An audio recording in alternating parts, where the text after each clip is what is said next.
She just turned 5, and we adopted her at 4 days.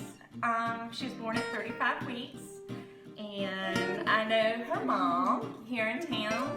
Mom was a young teenager, and we knew Rebecca was born with cleft palate, and we had that fixed when she was 1.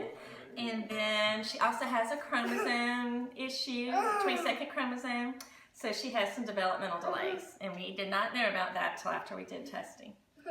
Yay. But anyway, she's a joy to have in our life and in our family. Okay, so in what ways has Rebecca positively affected your life? Well, Rebecca has 3 older brothers, and I always wanted a little girl, and we thought we were going to do internet. You are a girl! Yeah. I thought we were going to do international adoption, but then this came along, so we said yes. And it has been positive. She has a lot of energy. It makes me tired, but she's brought a lot of joy to our family, and a lot of other families have adopted because we adopted. Several friends. How did you know that God called you to adopt Rebecca? Well, we found out about Rebecca in October or November, found out she was going to be a girl, and then the mom went back and forth all the way up to the day she signed the papers for us to adopt her. I was ready to take everything back, the car seat, the stroller, and everything. And just knew when it worked out that it was supposed to be that way. So she's rolling away right now on the floor. And how have your other children been impacted by Rebecca's life? All the boys are open to adoption. They all think it's great. They all love her, especially the middle one, Davis, is really good with her. And then Jonathan was so excited to be an older brother instead of the youngest brother. So Jonathan and Davis really enjoy her and have a special bond with her. And I just think it helps them to know that adoption's a good thing. It's not something that you should shy away from. I think God's called us all to be open to what He gives us. Mm-hmm. Thank you so much. Sure. Hello and welcome to our video project. We decided to talk about the dignity of human life in regards to Catholic social justice and Catholic social teaching on respecting the dignity of all lives. In particular, the lives of those with disabilities. There are a few Bible passages that we found before we started our group project that inspired the message that we would like to convey through our project. The first is from Genesis, the concept of Imago Dei, that we were all formed in the image and likeness of God, that no one is better than anybody else because we're all formed in the same image and likeness. Thus, people with disabilities are not formed lesser in this image, and people without disabilities are not formed more fully in this image of God. We are all equal in God's eyes. Also, Galatians 3 tells us that there is neither Jew nor Greek, neither bond nor free, neither male nor female, for ye are all one in Jesus Christ. Now this tells us that everyone is the same under Jesus' reign, and again, back to the concept of equality that Catholic social justice and Catholic social teaching promote in regards to all human lives, especially those with disabilities. These people are not lesser than us because they may have less of a capacity to fulfill physical tasks or intellectual tasks. That does not mean that these people are worth less than us, because we are all one in Christ Jesus. We are all formed by the same image of God. We are all formed, and before he even formed us in the womb, He knew each and every one of us, which is what the book of Jeremiah says. And this tells us that nobody is a mistake. Nobody has a disability or has a problem with them, and they're not the way God exactly intended for them to be made. Everyone was formed the way that God wanted them to be made, and they were formed in the womb after God already knew who they were going to be and knew the impact they were going to have on the lives around them. We particularly decided to take on the topic of respecting life with those with disabilities because of personal connections with those with disabilities. I have a family member with a disability who has really inspired me to help the disabled community. Back in middle school, I used to volunteer with the Best Buddies program at my school, And that was a transformative experience in my life that has brought me closer to those with disabilities and brought me closer to the community as a whole. Now, Nicole, Emily, Natalie, and I all volunteer at the Ann Stork Center in a service project I run called Drawn Together. I work with the preschool-aged children who all have different levels of disabilities, and it's some of the most rewarding work that I've ever done. Later in this video project, you will see an interview conducted with Miss Anita Giordano, director of the Ann Stork Children's Preschool and parishioner of St. Gregory Catholic Church. You will also see an interview with a family member of mine named Miss Angie Watford. Angie Watford adopted a baby girl 5 years ago with a disability, and it has changed her life and the lives of her entire family and her 3 sons' lives as well, all for the better. It's amazing to see the impact that people with disabilities can have on our lives, and that's really the message of the church. Nobody was formed as a mistake. God made everyone equally, including those with disabilities, and that's why all of these people should be treated with the same respect and the same way we would treat any other human being.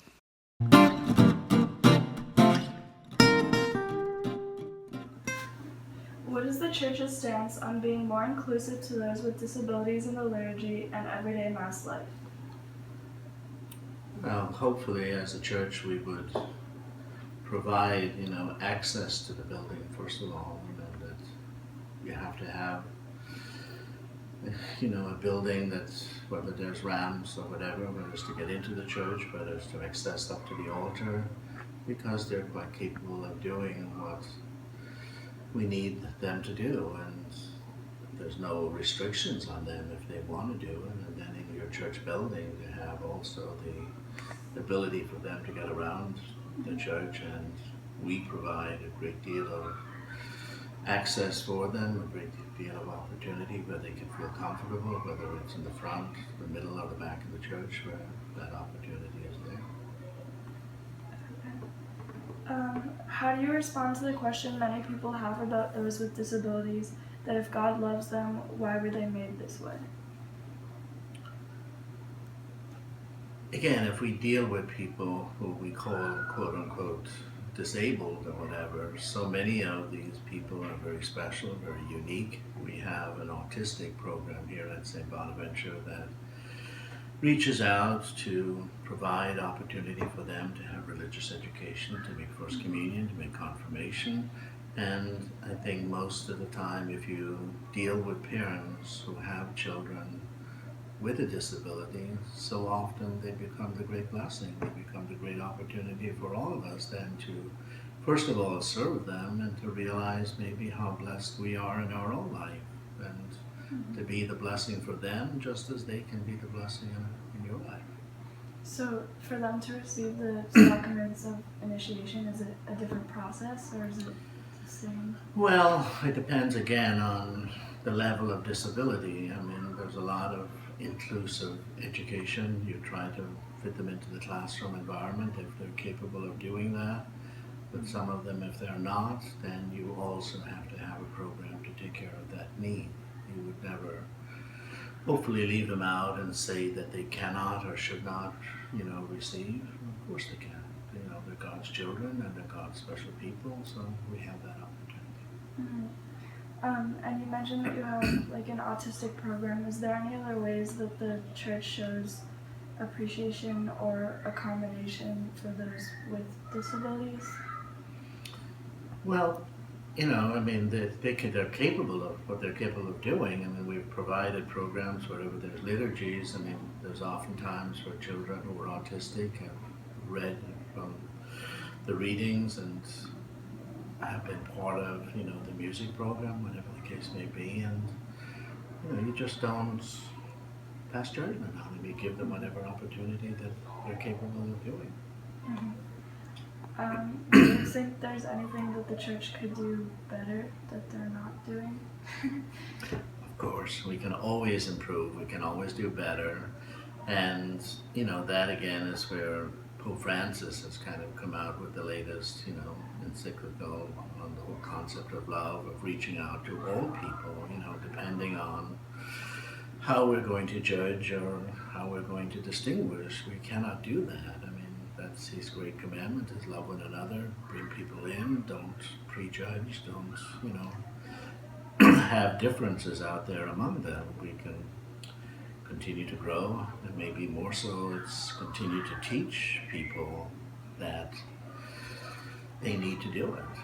Whether it's the adult or the teenager or the young adult or the clergy, whoever it is, we have to continue to remind them that these also are special people. These also belong to the community, and the community will only be kind of enriched and successful if we make it inclusive for all people and available to all people. So the last thing is, what does Catholic social teaching teach to society as a whole about people with disabilities? Well, I would hope, what we teach to society is that they're God's children, and because they're that way, we must love them, we must take care of them, we must, provide programs for them, we must provide opportunity for the parents as well, and a support system for the parents to be able to take care of them and do the things that they do. I mean, there's a lot of programs put on by the Catholic Church that help children to grow and to learn and all of that. But I think when you look at Pope Francis at this time in the Church, he's making it very clear that everyone is important, everybody is special, everybody in one way or another has to have the opportunity to come to worship, to pray, and to learn about Him. Okay. All right? Thank you. Good luck with it. How has your Catholic faith impacted your job here and your life here at Ansdorf? I would say in a lot of ways I can bring my faith here. Like Jesus said, do unto others as I would have you do unto me. So we can do God's work, we can do Jesus' work here. We're very lucky in the sense that there is a lot of help to be done, and we get to do that every day through our work and get paid to do that every day. Not everybody has that opportunity in the corporate world to do that and to do the right thing every day by helping others. How have disabilities showed you love and patience? Oh, well, it's all about love and patience. If you don't have love and patience, you could never work with these kids and these families. Not alone with the staff and how we work with the kids every day, but with the families and what I see them go through every day, and the amount of patience these people have with the obstacles that they have with these kids every day just humbles me and shows me what the true meaning of love is. No matter how hard it is for these parents, they're all about doing the very best thing for the kids, which is the most ultimate form of love I've ever seen. How do you think God led you to this job? Well, I think God works in mysterious ways, and He definitely has a plan. And I was a little confused in terms of my career. After I graduated college, I wasn't really happy teaching typical regular kids. And so I kind of tried some different things after I moved to America and had my own kids. And my father passed away 13 years ago, and I honestly think that he had something to do with me finding my way towards these kids, because I've never been happier except working with these special needs kids as opposed to the other types of kids before. So God must have had something to do with it, with the intercession of my good dad in heaven, who was very close to God also. Thank you.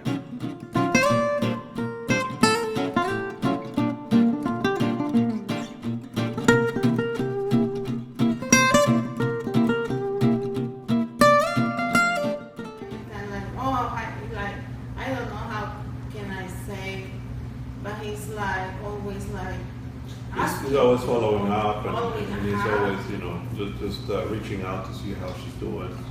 And I mean, obviously, both parishioners and priests, they both. I mean, we have to tell each other what's going on, right? So they know. But he's always like involved, like asking how it's Mariana, Hi. And there are some other, like, for example, the ushers that know her. Then when she's not going because she's sick, she's not going too much, they say, what happened with Mariana? Why is she? Yeah. Because every time she see all the ushers, she say hi to everybody. Everybody knows Mariana, the ushers. So when she doesn't go, they ask me, how is Mariana? How is she? Do you think that her disability brought you closer or further away from God?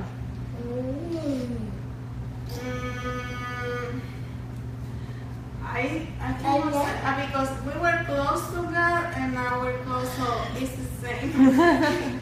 But you think? Yeah, I mean, I don't think that that's changed anything. If at all, I mean, we look at her as a gift of God. Yeah. But we would say the same about our other children too, you know. So this is, I mean, it's we're blessed to have her, and that way, I mean, we feel that there is a mission for her to accomplish, and maybe she's the one that's gonna present us with higher purposes ahead. I don't know, but I mean, we think that there is always, taking care of children, especially children with disabilities, will always make you closer to God. And if you approach it that way. Yeah, for example, I did a lot of things with church, you know, I was assistant teacher, I went to the Cleveland clinic, to give the Holy Communion. I did a lot of things. I was, serving, I don't know how many things. And then when she was born, I had to quit everything.